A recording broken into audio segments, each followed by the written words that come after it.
most of us, seeing is believing. We can hear or read about something and accept it if it seems reasonable enough, but seeing changes things, particularly when it's harder to imagine them being true.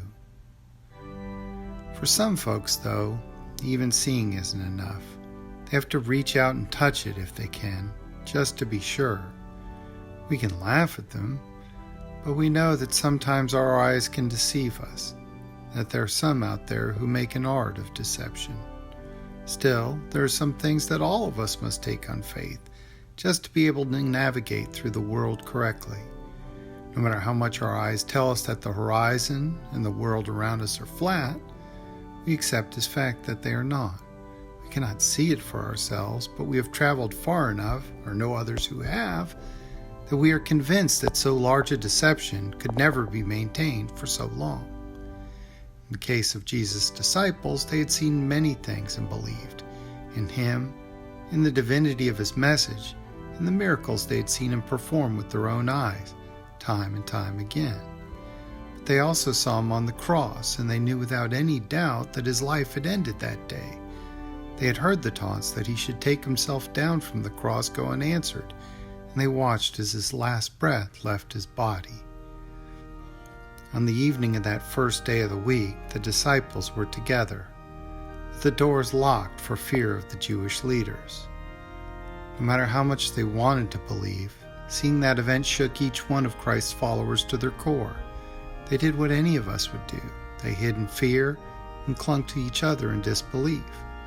Even after seeing the empty tomb and receiving the message that Jesus had given to Mary Magdalene, they remained overcome by fear.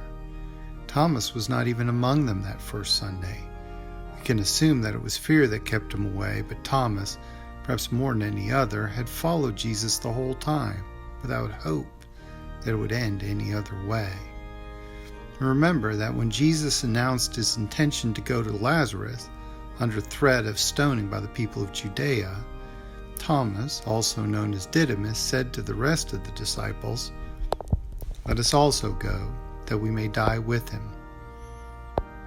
And so Thomas missed it, because for those who had gathered behind the locked door, Jesus came and stood among them and said, "Peace be with you." Even after hearing the testimony of his fellow disciples, Thomas would still not accept that Christ himself had appeared to them, saying, "Unless I see the nail marks in his hands, put my finger where the nails were, and put my hand into his side, I will not believe." We can be thankful that Thomas did, because it saved us from asking the same questions and raising the same doubts. How else could we know that this was the same Christ who died on the cross? It's not as if we're unable to believe things sight unseen. The universe is incalculably large, and we know that most of it is almost all unexplored. We can believe that many things are possible, it's just harder to internalize and navigate by them without some sort of proof. It takes a lot of corresponding data points, some very reliable sources for us to accept the unseen as fact, to make it reliable enough for us to orient our understanding of the universe around it.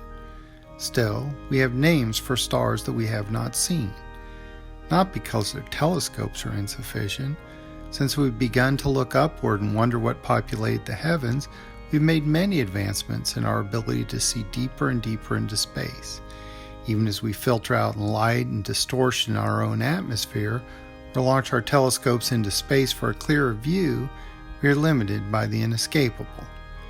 We can only see the universe from our one fixed point within it. Since we first looked up at the stars and only a half century after walking on the moon, man has only had really one view of the cosmos and what can be seen of it in any direction. We get to the problem of what lies beyond the things we can see, because they block our view from everything hidden behind them. But still we name those stars that are hidden from our view. We note their position and their relative size and their gravitational pull, because we know with certainty that they are there. Rather, that something is there, because we can see the effect that it has on every other celestial body around it. So we give it a name and we alter our understanding of creation to include it. And then Jesus told them, "Because you have seen me, you have believed. Blessed are those who have not seen and yet have believed."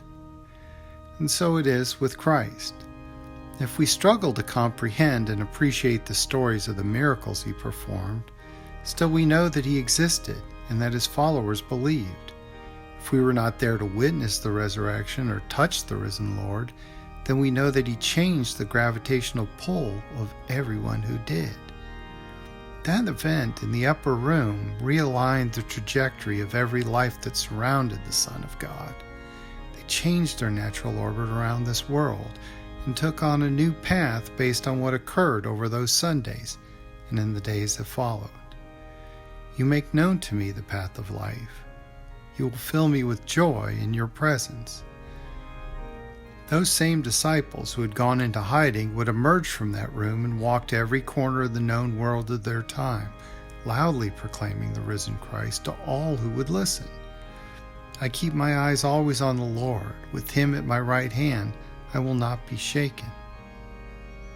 It wasn't that the danger had vanished or that they believed that they would come to no harm. The danger was real. The consequences of their actions hadn't changed, and their lives were no less at risk. But their view of creation had been changed, and it changed the way they navigated their world forever after. Although they treasured their lives, they'd been given a unique glimpse of how the universe really was. It changed forever what they would treasure most. An inheritance that can never perish, spoil, or fade. This inheritance is kept in heaven for you, who through faith are shielded by God's power. As for Thomas, who would not believe, who we know so little about other than his doubt, who we saw grimly resigned to walk into death at the heels of his teacher on their return to Judea, Thomas is believed to have walked out of that room and traveled first to Persia and then followed the trade routes of his day all the way to India and beyond. Keep me safe, my God, for in you I take refuge. His faith did not save him from eventually being martyred too, for his belief or for his work to bring the gospel to everyone he met, but it gave him the strength to keep going when the old Thomas would have turned aside.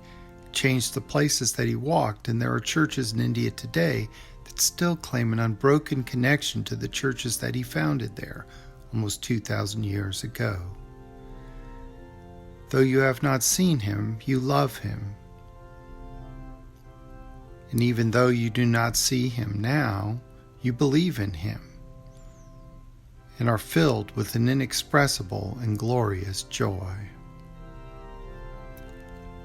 There are contemporaneous accounts of those churches and the faith tradition recorded by multiple sources in the centuries that followed.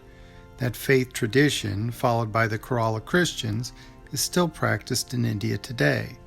The orbit of the lives that it touched were altered, and they still navigate by the path that they believe Thomas laid down among their ancestors. We can be forgiven for our doubt, especially in times of darkness, but we are defined by those times that we navigate by faith, when we reorient our place and our path in the universe, not only by what we see, but by the way it has been altered by all that we cannot see, and in the glimpse we have been given. In that way, our lives and those of everyone around us will have been changed by the light of that event, that none of us here can see, but has been felt by everyone it has touched ever since.